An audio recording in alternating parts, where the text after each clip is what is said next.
প্রকৃতি থেকে শিক্ষা নিয়ে তরুণ প্রজন্মকে মানব সেবায় উদ্বুদ্ধ হওয়ার আহ্বান জানিয়েছেন তথ্য সচিব মুর্তজা আহমেদ। তিনি আজ রাজধানীর বসুন্ধরায় নর্থ সাউথ ইউনিভার্সিটি আয়োজিত বসন্ত উৎসব 1421 বক্তৃতাকালে আহ্বান জানান। বিশ্ববিদ্যালয়ের উপাচার্য অধ্যাপক আমিন সরকারের সভাপতিত্বে অনুষ্ঠানে বক্তব্য রাখেন নর্থ সাউথের চেয়ারম্যান বেনজির আহমেদ ও আট্য ব্যক্তিত্ব আলী জাকের। উদ্বোধন শেষে দিনব্যাপী বসন্ত উৎসবে গান, নাচ ও আবৃত্তি পরিবেশন করে বিশ্ববিদ্যালয়ের শিক্ষার্থীরা।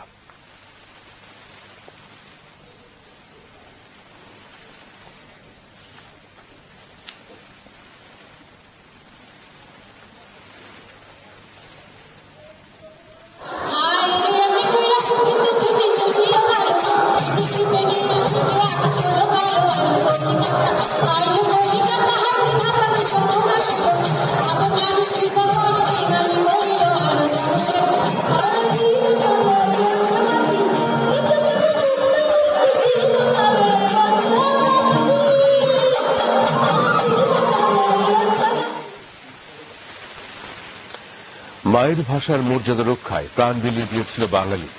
আমার ভাইয়ের